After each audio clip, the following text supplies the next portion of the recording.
Good afternoon. My name is Rashid Qureshi. I'm a senior program manager with Lync. Is it okay? Everybody can hear me fine? Okay. I'll be going through the feature sets in Lync 2013. It's a broad overview covering a lot of features that are part of Lync 2013. It's a level 200 kind of presentation, so I will point to a specific deep dive presentation that will talk more deeper into some of the feature areas that I'll be talking about. Feel free to answer any clarification question during the presentation. I plan to have the presentation done within an hour. There is a demo as well in the presentation. And then at the end, we can have a Q&A for 15 minutes. But you can ask any questions during the presentation as well if something is not clear. So Lync 2013, there are core strength of the server, which is providing a unified experience across different types of modalities, video, voice, IM, presence, and different set of scenarios, conferencing scenario, P2P scenario. So it enables all those unified experiences through the power of software without requiring any specialized hardware to be configured in your environment. So there is this cost benefit associated with Lync providing enterprise-grade voice, providing all the feature-rich set of scenarios. And at the same time, it also provides a single management interface to manage, to deploy, to configure Lync by the IT pro admins. The third aspect of Lync 2013 is to have the cloud flexibility to leverage the Lync Online system that is deployed and managed by Microsoft. So you can have your on-prem deployment, but you can still leverage the Lync Online feature sets that are available and take advantage of both the online space and as well as your on-prem deployment. So combining the benefits of both environment in your organization. I'll talk more about the online and the different ways of deploying Lync in different configuration. Before I move further, how many of you, by show of hands, have actually Lync 2013 deployed or planning to deploy Lync 2013? So quite a few people, and that's a huge improvement from last year. So congratulations. And people who are still thinking about deploying Lync 2013, I hope that I provide you enough information to move into that direction. So just to summarize what I've said so far is Lync 2013 gives you the control, puts you in control, provides you the feature set to enable voicing and other solutions within your enterprise organization, and as well as provide you the capability to manage Lync effectively in your organization. There are several deployment choices, as I was mentioning earlier. You have on-prem deployment where you have your set of servers, you control them, you deploy them within your organization. Then you have the Lync Online, which is in the cloud deployment. And there is this third option of hybrid, which is basically taking your on-prem deployment and using the Lync Online subscription and taking benefit of both the environment. So a little bit more on the Lync on-prem, like why would you like to deploy an on-prem deployment? It's essentially to leverage your existing investments and infrastructure that you have within your enterprise organization. It provides you the greatest flexibility where you control the configuration, the deployment, and scale of Lync within your organization. And it also allows you to leverage your existing PBX infrastructure, third-party PSTN partnerships that you have to integrate with your Lync infrastructure. So for those set of scenarios, you have Lync on-prem deployment. With the Lync on-prem deployment, it will work with Exchange and SharePoint in the online, so you don't have to have those workloads also deployed on-prem. So it would be able to coexist with some of the other workloads for Office if your enterprise plans to use those workloads as well. On the other end of the spectrum, we have Lync Online, which basically a subscription-based model. So you take advantage of the availability and reliability assurance provided by Lync Online. It reduces the administrative cost in a sense that you have the subscription model and you use Lync Online for a set of users that would be using the IM, conferencing, and presence functionality in Lync Online. It would be able to sync your current enterprise directory into Lync Online, so you'd be able to see the presence and those set of information that are important from the Lync scenario perspective. The deployment of Lync client is simplified using the click-to-run technology, where the client is streamed to the endpoints. So you don't have to actually go and deploy the clients or install the clients on each of the endpoints. It's instantaneous, where you can start using Lync as soon as you have enabled a subscription for a user. Any questions so far on both the model? Can you talk about requirements for click-to-run? Sorry? What are the requirements for click-to-run? The click-to-run, it plays with any of the distribution model that you have. You can use the distribution model to pass the payload for click-to-run.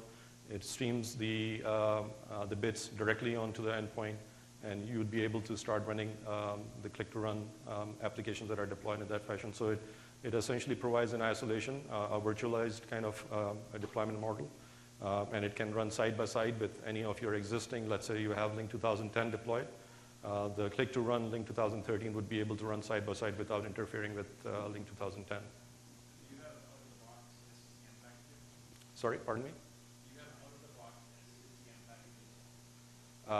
Not sure about that. I can verify that with you after the presentation. You may have to repeat the questions for the Yeah. recording.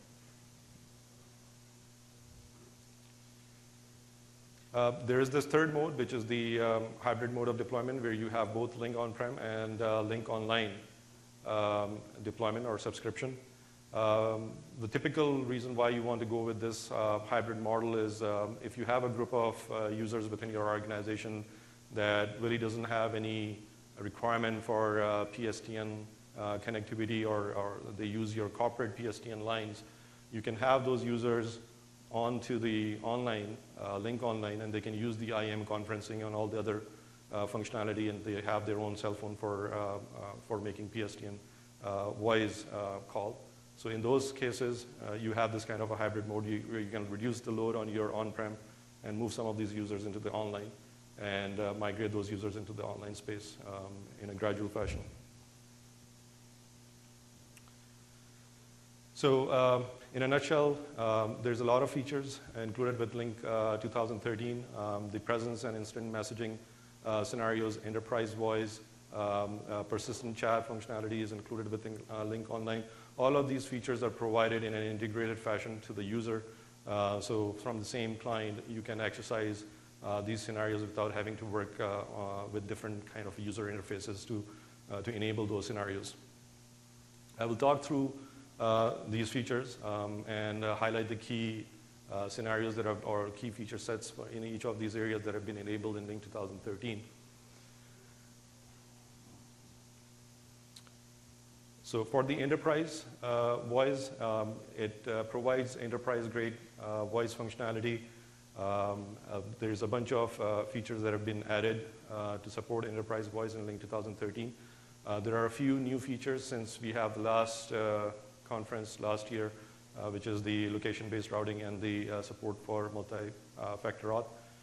If I go through this list quickly, the inter-trunk routing functionality is enabled in Lync 2013. It essentially allows an organization to have their existing infrastructure, like PBX infrastructure, to coexist with Lync. So you can have Lync, end users move to Lync, but still have PBX users, and Lync would be able to interop and route calls to those PBX endpoints. So both those set of users can coexist in the same environment, and you can gradually remove the PBX systems and replace it with Lync throughout the organization. So it enables this kind of a bridging stage for you to roll out Lync in a staged fashion in the organization. The M is to N trunk routing is an evolution from in 2007 R2. There used to be one-to-one mapping of mediation server and PSTN gateway. It improved in 2010 Lync with 1:N mapping of mediation server to gateway, and with 2013 you can now have a single PSTN gateway can have trunks with multiple mediation servers. So it provides more flexibility in terms of managing the resources and managing how you distribute load across mediation server and the PSTN gateway.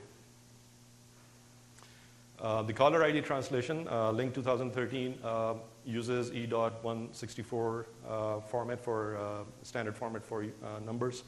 But if within your organization you have separate rules, like for instance, just display the extension number of the user, Lync provides this caller ID translation into the other formats so that it can interplay with PSTN gateway, or not the PSTN, but other gateways that you have in your system and endpoints that you have in your system.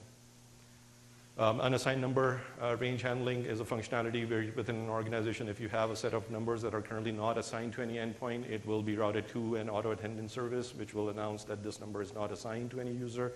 So it gives more appropriate feedback to the user who's trying to use certain numbers that are not currently assigned to any endpoint.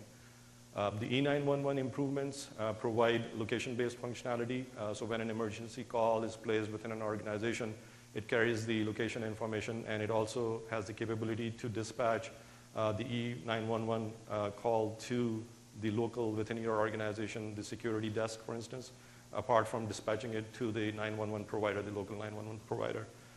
So the key here is that the first responder, not just the local 911 dispatcher would be able to find out what happened, but also your local security desk would know what happened. They would have the detailed location information of where the call has been placed, so they can react to it more quickly and appropriately in a timely fashion.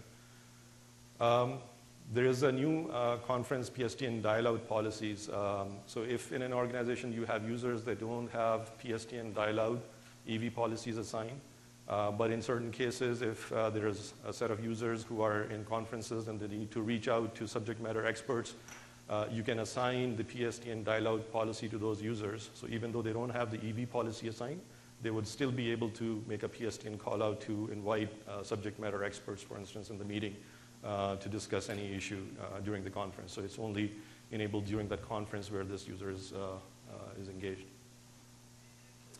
There is a new role which is called the response group manager roles. The response groups are typically used to group a bunch of experts or a bunch of users in a dedicated group, and the call has been placed on that response group, and all those folks will be able to receive that call and respond to that call.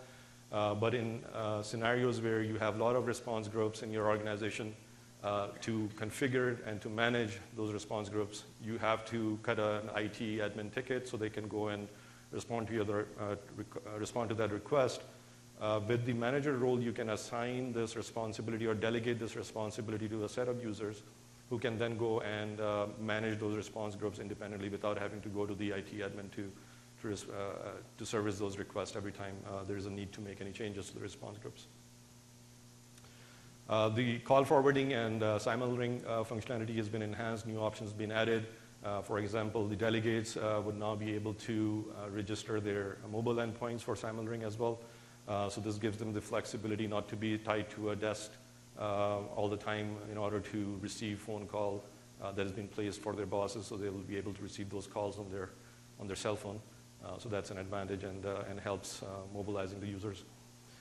The voicemail escape, it's a scenario where you have multiple endpoints, and I just mentioned that the admin can have a cell phone registered as the endpoint. But if that cell phone, let's say that it's not in coverage, and if Lync decides to fork these calls to all these endpoints, since the cell phone is not in coverage, it will automatically go to the voicemail. And if it does so, the Lync will stop ringing all the endpoints. So the user won't get the opportunity to receive that call on any other endpoint, even though that user has the other endpoints available, like he's sitting on a desktop somewhere, and the phone is there, the cell phone is there, but it happens that it's out of coverage. With voicemail escape, Lync would detect this scenario and would still allow other endpoints to ring. So the user will get the opportunity to pick up that call on any other endpoint. If the user didn't answer that call, then it'll go into the Lync voicemail in that scenario, so you'll be able to pick or find out what happened for that particular voice. The HADR is an important area in 2013. Both HA functionality and DR functionality works nicely with the enterprise voice scenario, where you can have a server going down where the user is registered without impacting the user. So an IT admin can go and service and apply patches to the server without causing any disruption on P2P session. And also you can have the entire site, for instance, going down. If you have multiple sites, for instance, paired up, the user won't be impacted in that scenario. The DR aspect would handle those scenarios as well without impacting the P2P sessions. Now coming to these two new things that I mentioned, the location-based routing. So this is a compliance feature. So in regions where they have strict PSTN regulatory requirements where you cannot bypass PSTN toll charges, this policy or this functionality enable Lync to be deployed in those regions by enabling location-based routing. So when location-based routing is enabled, Lync would ensure that it will only use VoIP connectivity in a P2P session or in a conferencing session if it's not violating any of the PSTN toll charges in that region. So that allows companies or organizations that are in that kind of a heavy PSTN regulatory requirement boundaries to still go and deploy Lync while satisfying all the PSTN requirements. And to support compliance and security, the two-factor auth has been added into Lync line, so that makes it more compliant. Any questions for this? Yeah. Can a response group manager be set to have right to a single response group for all the kind of situations? Just selective. So the question is that can this be set to a selective response groups, not just to all response groups? I think it's either you have it or not at this moment. So if this particular policy is assigned, you would have this rights to go and manage the response groups.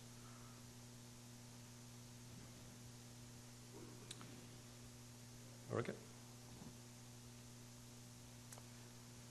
So persistent chat, I mentioned earlier, this is another functionality that has been enhanced in Lync 2013. The main enhancement is providing the same experience through the Lync client, through which you would be able to access persistent chat functionality. And it's important in organizations like financial services organization and other organizations that require this information of all the chats that happen in a particular thread to be persisted in some place. So they continue to have this kind of a record available. So you'll be able to participate in those persistent chat rooms using the existing Lync client. So from the usability perspective, there is no separate client to be used. You can still exercise its functionality through the Lync client. And from the server deployment perspective, the resiliency aspect has been improved. Again, from the HADR perspective, the enhancements are incorporated in there, so there is no loss of data. Disaster recovery is provided, and high availability functionality has been provided. There is a separate talk. I think this happened this morning, so you may be able to get the video of this talk if you're interested in persistent chat functionality. Mustafa Nuruddin, he provided a talk on taking advantage of persistent chat in Lync to go in more deep into that in that feature. So video conferencing. In the keynote today, as Gurdeep would mention, that having the video conferencing is always provides enriching experience for the users when they communicate using video rather than just voice or IM. And Lync made certain improvements in 2013, providing high definition video streaming capability. On the Lync line, if you see here, they have 6 live stream of users in the gallery view.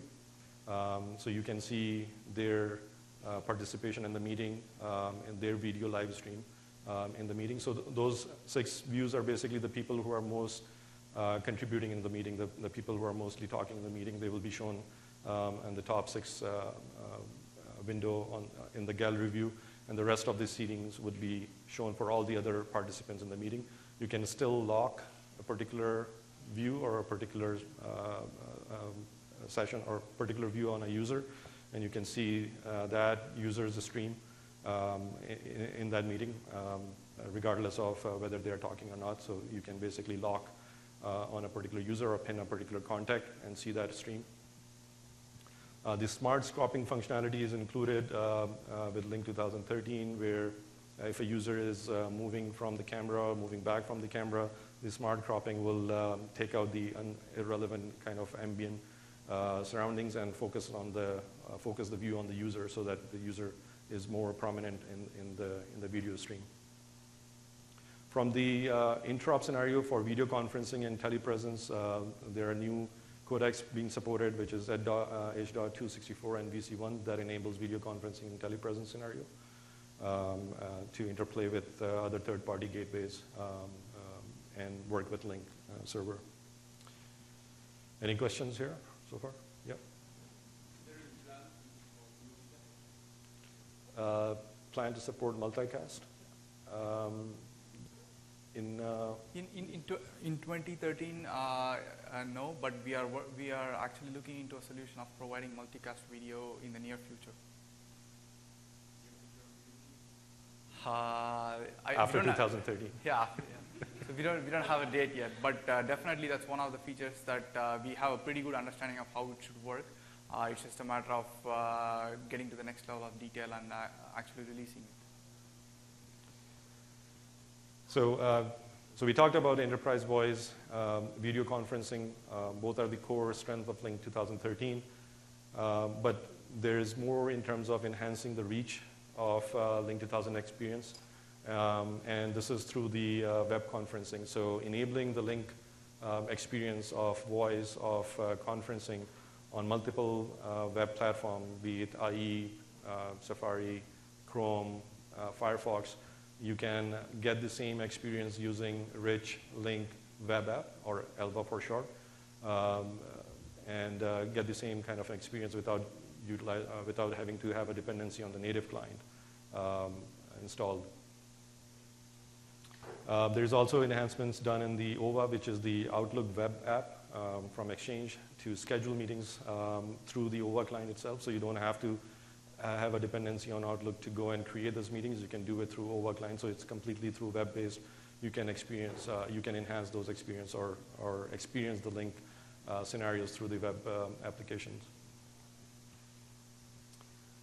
And then, again, going into the other dimension of mobile and reaching out into the mobile space and enhancing or providing those experiences in mobile. In the last 2013 conference, we talked about a few set of scenarios that are being enabled on mobile. We built on top of that, so Android, iOS, and Windows Phone, they're all the mobile platform that Lync covers. And there are a set of scenarios that have been enhanced on those platforms, which includes the VoIP, data collab, app sharing, contact management through the mobile client, as well as been added, and call transfer. So if you're on a mobile device, you are able to transfer your call on your desktop endpoint using the mobile client. For compliance and security, there is cert-based auth and passive auth added onto the Lync client as well. So that gives further satisfies other set of compliance requirement for you to start using and deploying Lync client within your organization. There's also a talk on what's new with Lync mobile client that goes in more detail on the set of functionality introduced in Lync mobile client. Any questions on that? Yeah.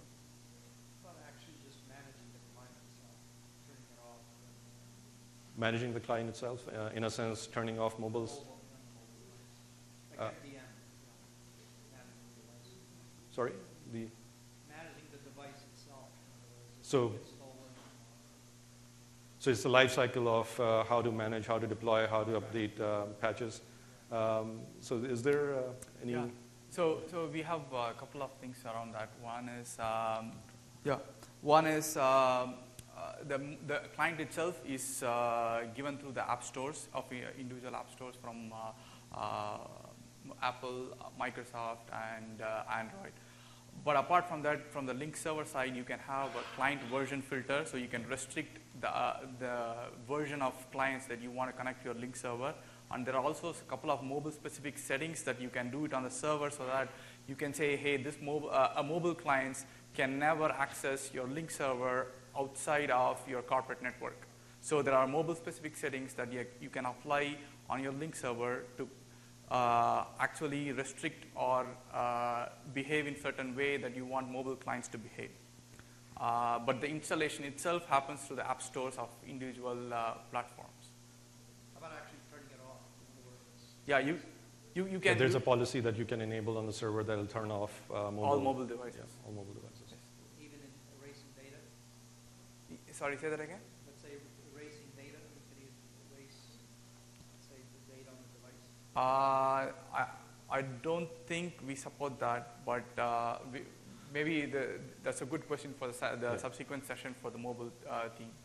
So, but I'm not sure if it's supported today. Are you looking at turning off or erasing data on the device via internet?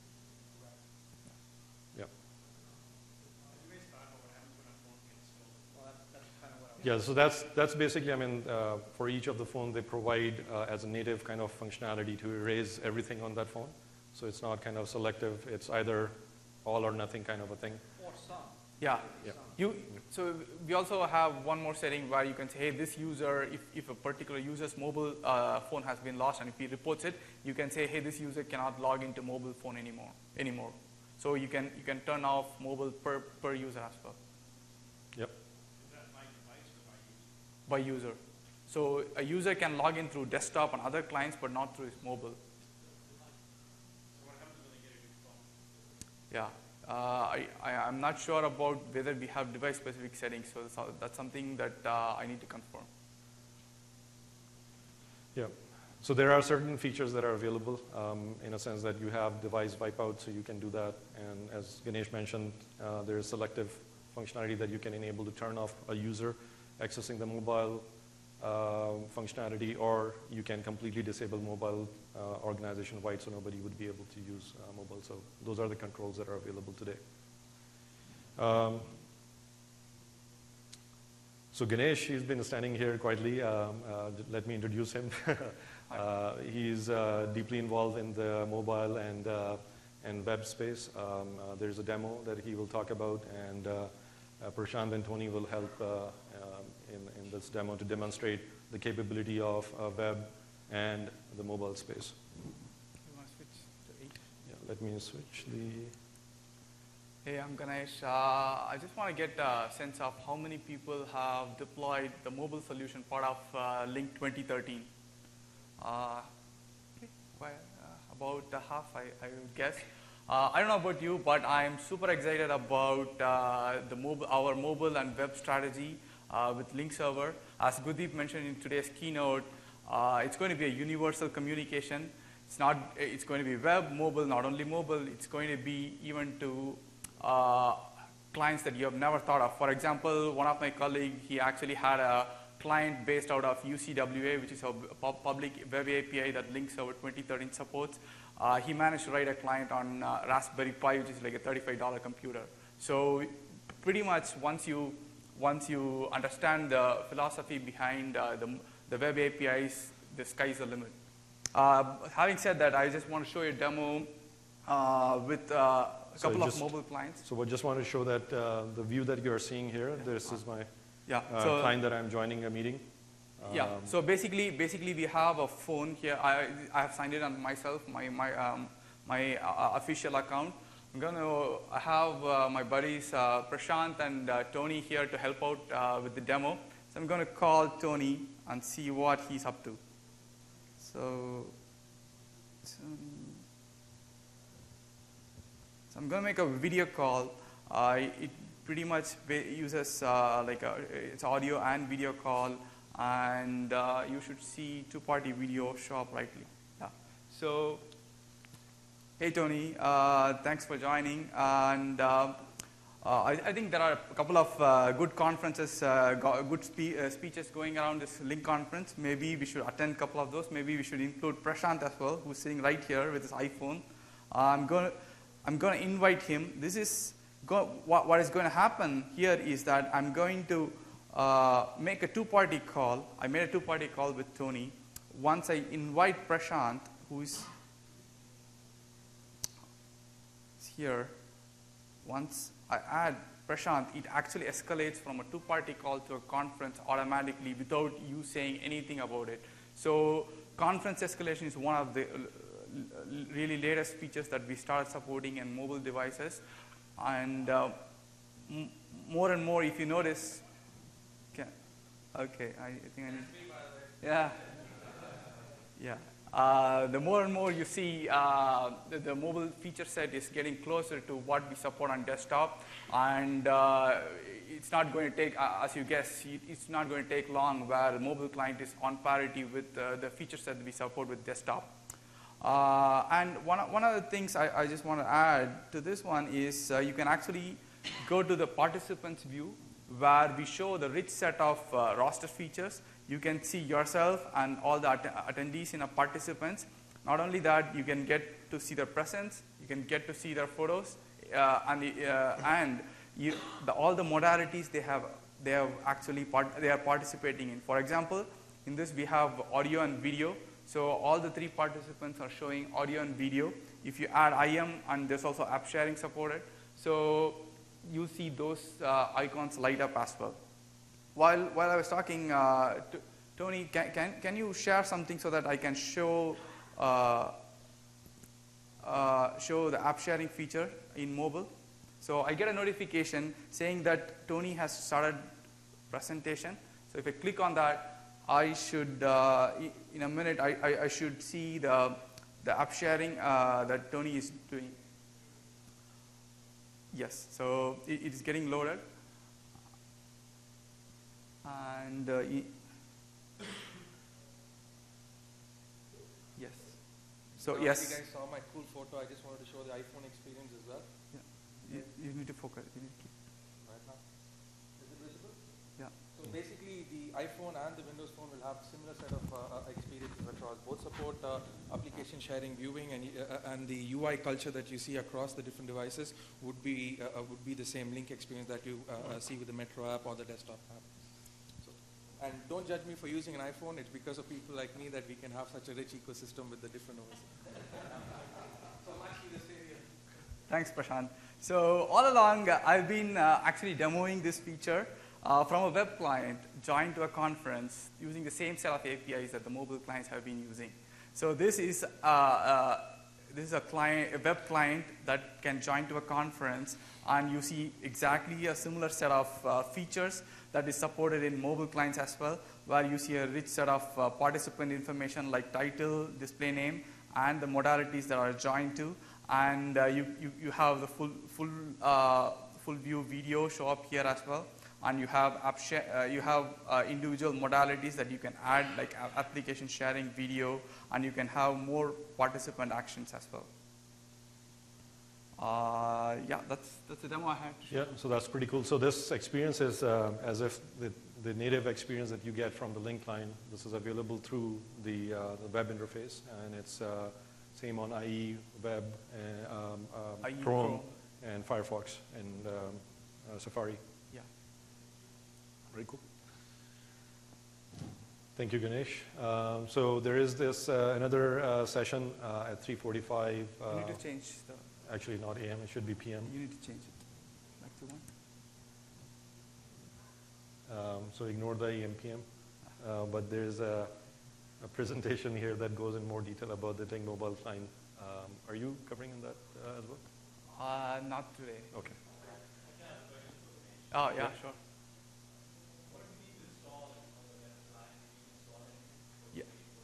Good question.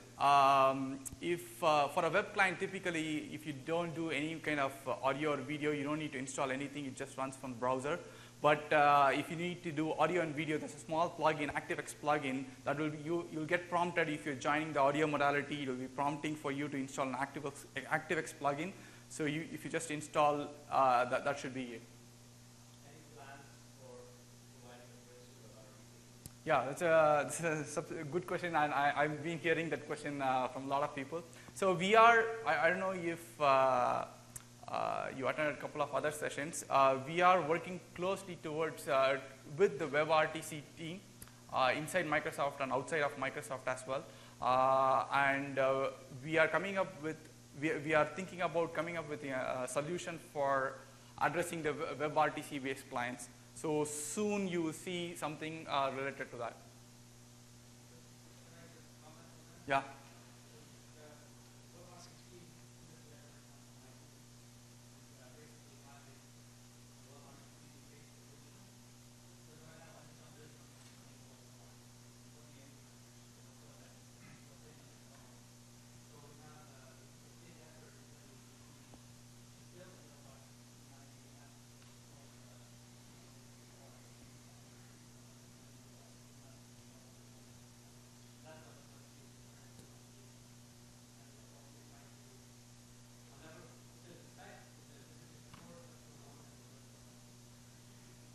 Thanks. Yeah. Any other questions for me before Rashid takes over? Thanks. Right. Thank you, Ganesh. So getting into the different topologies, the Lync topology that you can deploy in an organization. So starting with the single server topology, this is the simplest way of deploying and enabling Lync, preferable for a small organization or if you're on a pilot Lync within your organization. So it's a standardization box that you deploy. That server enables all the scenario that we talked about, from enterprise voice to web conferencing to mobile to all the conferencing features. You can also have some level of HA resiliency added here by deploying another standardization box and pairing the two boxes together. So that gives you some level of HA resiliency. Now, scaling it further, if you have a medium to large organization where you have lots of users within the organization, the preferred model of deployment is using the enterprise edition server pools, where you have front-end servers enabling all the experience that we have on Lync. And then you have a back-end server that is there to replicate or to make a backup of all the states that are present on the Lync front-end servers, just in case if all the servers within a pool goes down, you'll still be able to rehydrate that state using the backup service. The high availability is enabled in the Lync server pool, where you have the state within a pool is replicated across all the servers within the pool. So if one machine goes down, the other servers within the pool will be able to pick up the workload and continue with the scenario. The DR aspect I'll talk about more, where you can mirror, using the backup server, you can mirror your state to another site, to another pool.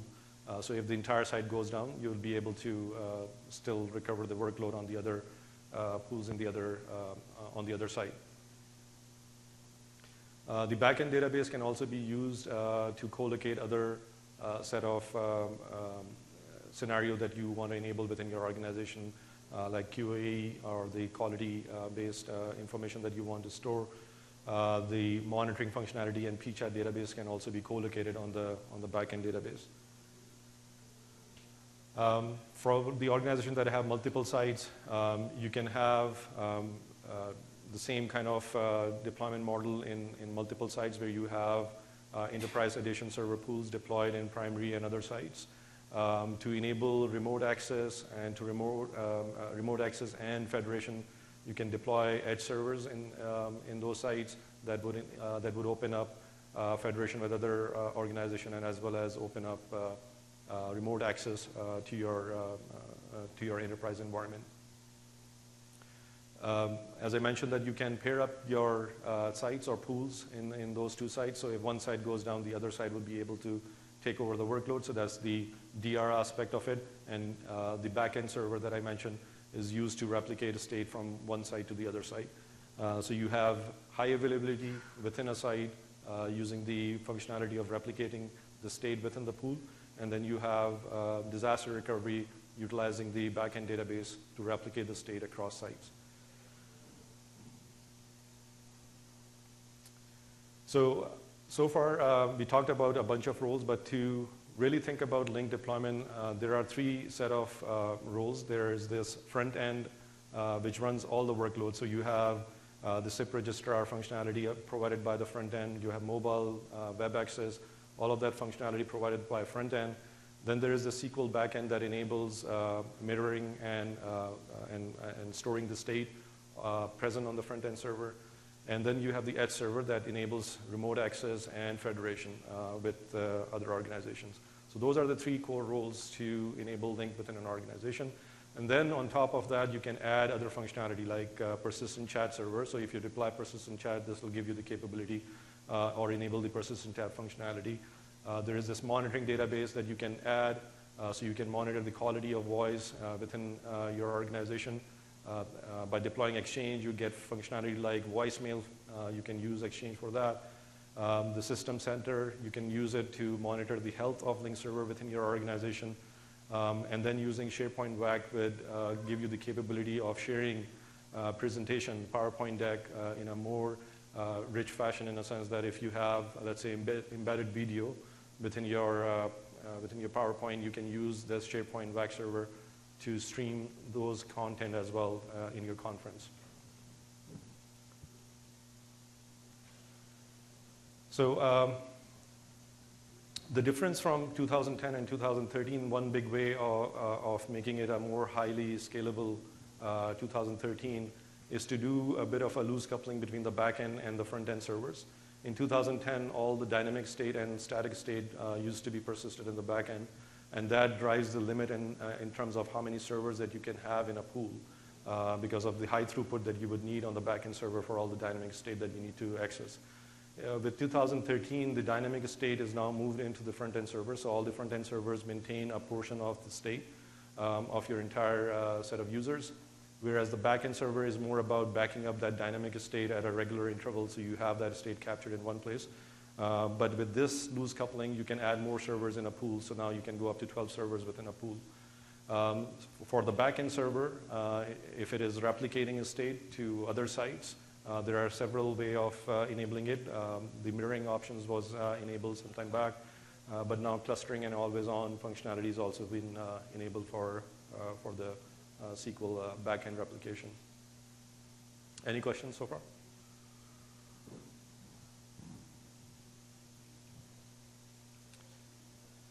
So for the HADR, the recovery scenario that we talked about, that you have two sites. You have a pool deployed in one site with front-end servers running in an HA fashion. So if one server within that pool goes down, it would be able to recover, or the other server would be able to recover because the state is replicated on at least two servers within a pool. And then you use the back-end database to replicate the state of the paired pools in two sites. So if the entire pool goes down, the state is replicated to the other site and in the other pool. So you'll be able to transfer that workload to the other pool. There is also a more detailed talk on high availability and disaster recovery that will go in more detail and go through the commandlets that you can use and how the IT admin is able to exercise those HA scenario, how to fail over, fail back. All those options are being provided through a set of commandlets that the user can use. To further optimize the cost savings and reduce the cost of deploying Lync and managing Lync, there is support for virtualizing both the Lync server as well as virtualizing the Lync client. So the server virtualization, you can use any of the SVVP hypervisor to virtualize either standard edition server, the roles that we talked about for the enterprise edition, which means the front-end server, the back-end, the edge servers. That can all be virtualized and enable the Lync functionality in a virtualized environment. And there is also a separate, more in-depth discussion on virtualizing Lync Server 2013 tomorrow to give you more details on that. And then there is this virtualization of Lync client, so you can have a remote desktop, a virtual desktop running Lync client, and you can use your thin client or other PCs to connect to that remote desktop and use the Lync client that is being virtualized on that desktop environment. You need a VDI plugin that will enable to redirect the audio video to your thin client, and then from that thin client you'd be able to experience the whole Lync experience without having to deploy Lync on all the machines that you have in your environment. So that gives another flexibility and managing the cost of rolling out Lync client in your organization.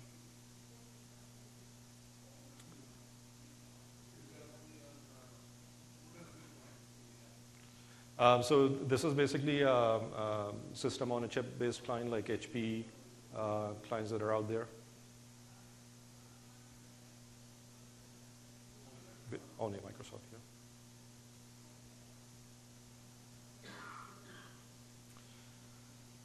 So compliance, there's a lot of work done in the compliance story, providing an integrated tool to set compliance policy, the tool to retrieve compliance data, not just for Lync, but if you're using other Microsoft workload like Exchange, SharePoint, you would be able to leverage this tool to access this information and set the compliance policy using that tool.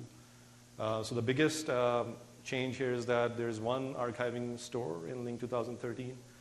So from the administration perspective, you don't have to manage multiple stores for archiving if you have Exchange or if you have Lync. It's all consolidated using Exchange. There's one archiving store. It uses the tool to set the policy for compliance. And the context store, it leverages Exchange's database for storing all the contact information. So from the unified compliance and context store perspective, if you look into the box on the left-hand side, it shows that you have Exchange server within your organization. It uses the Exchange database to store all the contact information.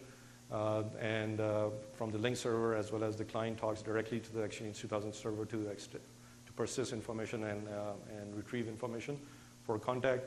On the right-hand side, the top right box, it shows that there is a unified e-discovery tool which you can use to set compliance policy, and you can use this tool to actually retrieve information. It uses the Exchange web service APIs to call into Exchange and store information and retrieve information from Exchange.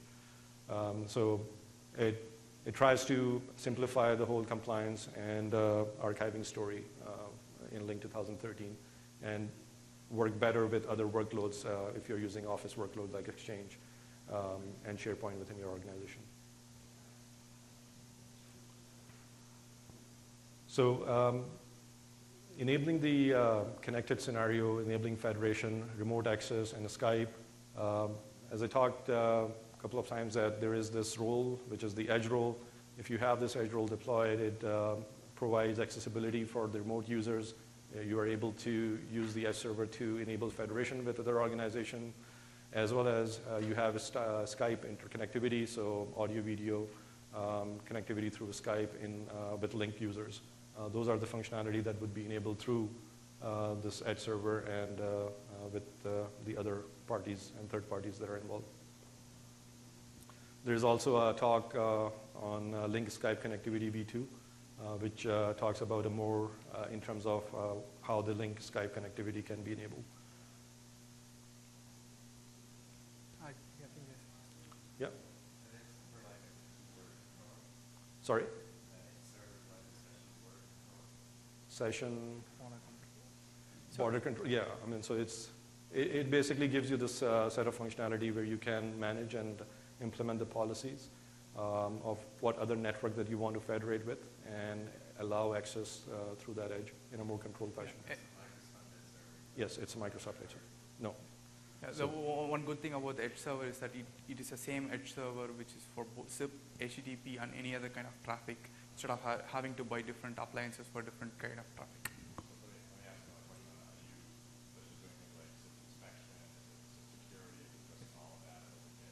Yes. Yes. So yeah, so those are the set of functionality that are part of the edge role. So that's why it's made into a separate role to implement those set of specific functionality and take care of the DDoS scenario and other scenarios that would be otherwise be vulnerable if you don't have edge server deployed.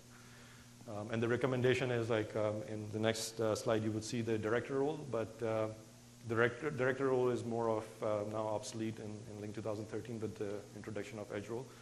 But still, you can still deploy edge role to the director role to give you better protection around DDoS and other threats, but it's no longer really needed in your topology.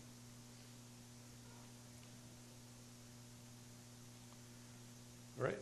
So migration. So path to Lync 2013. This is a really high-level overview of scenarios where you can migrate. The key thing to note here is that if you're migrating to Lync 2013, you can roll out the Lync client, the Lync 2013 client.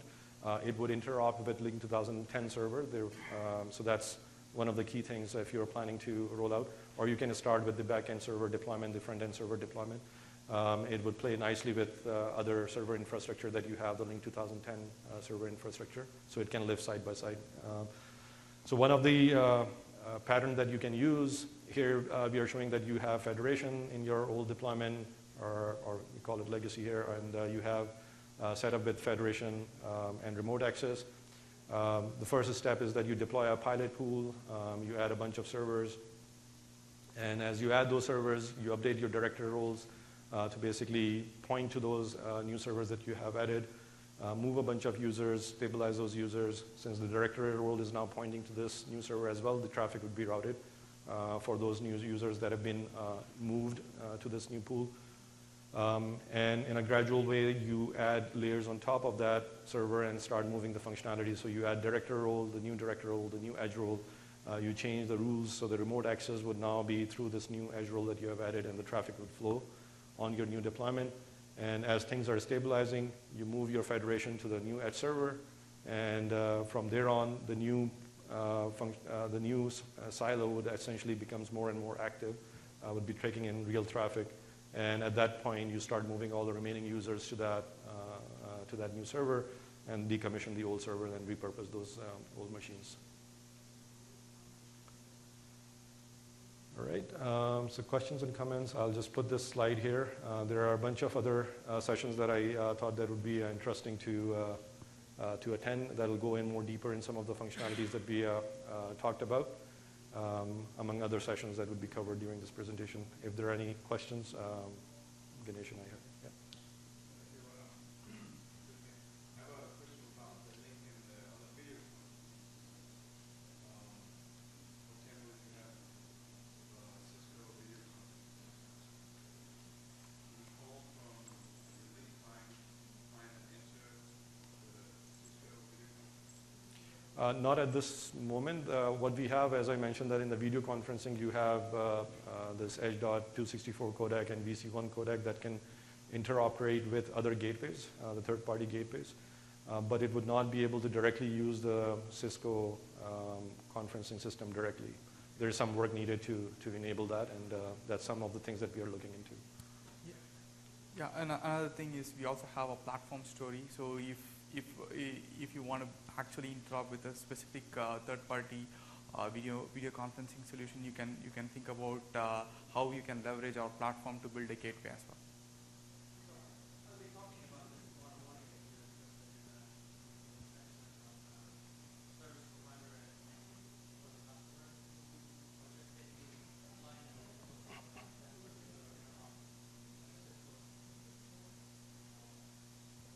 Do you have any details about when your talk is? 8:30. Yep.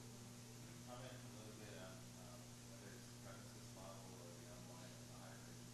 How do you manage, whether it's the EULA or how else you manage the subscriptions, how users can subscribe or have more capacity than maybe the road or this kind of So the question is that when you are using the online subscription, from the EULA perspective, how would you handle the capacity growth into the online space? So it's pretty simple in a sense that you buy the seats that you want to enable in Lync Online. So you basically get the subscription and you buy that many seats, and you would be throttled on the number of seats that you've been provisioned. And then there's the same kind of restrictions that apply in terms of meeting sizes. That how many people meeting at most that you can schedule, so you cannot have more than 250 people meeting if you're scheduling those meetings. So those are the restrictions that are there. But the SLA that Lync Online provides is the availability SLA, and if those SLAs are not met, then there is this recourse based on the EULA that it'll be refunded in terms of if the availability or the reliability requirement goes down. So there is this risk transfer to the Lync Online in terms of if any of those eventualities happen in the Lync Online space. Yep. The Lync mobile client, what data is stored on mobile devices, if any? We're concerned about the client data. We do BYOD on all our mobile devices. The thought is we go to the computerized application and it's security device data, or is nothing actually stored there? Yeah, so there are a couple of, the question is what is actually stored on the mobile client. There are a couple of things to note. One is we've just enabled a two-factor auth. So based on that, there is no storage of any kind of passwords on the mobile client itself. That's a new feature that we added. So you have a certificate that's stored on the mobile client. Apart from that, when you start out, nothing is actually stored on the mobile client. All the data it is accessing from the server. Once it accesses the data from the server, it actually caches the data for some amount of time. And roughly the amount of time varies from 5 minutes to all the way up to like 3 or 4 days. But once you sign out, all the data that has been associated with that particular instance is gone. Nothing is stored outside of that one. The only things that are stored are user-specific settings. After you log out, the only things that are still cached is the user-specific settings. Say you want a VoIP call only on Wi-Fi if you want to reduce your 3G minutes. So there are specific settings that you can have your client enable. So those are the only things that are stored. Apart from that, the actual data itself will be gone after you sign up. Yep.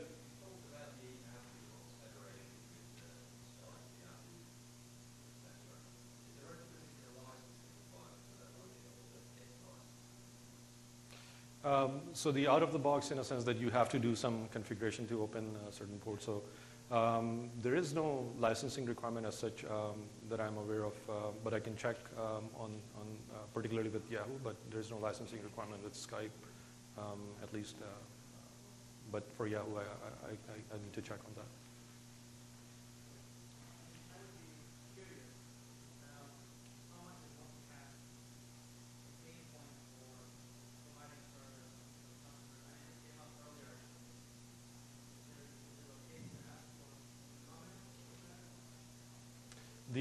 Sorry, the question is the multicast support.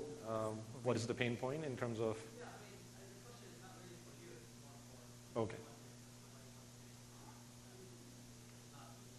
Yeah, you can actually use the mic here if you want to comment on how much multicast video is a pain point for you.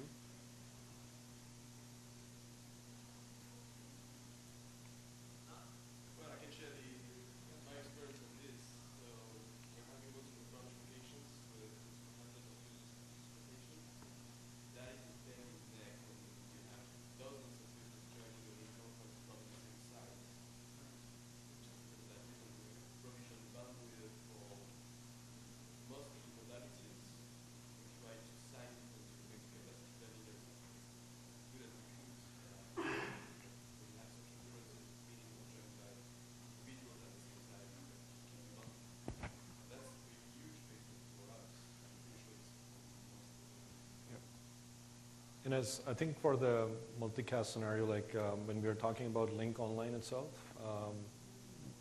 that has to be one of the things that we are looking into, like in a sense how to do it more efficiently. Once the architectural elements have been sorted out, it would be enabled in the on-prem as well. But those are the things that we are looking into at this point in time.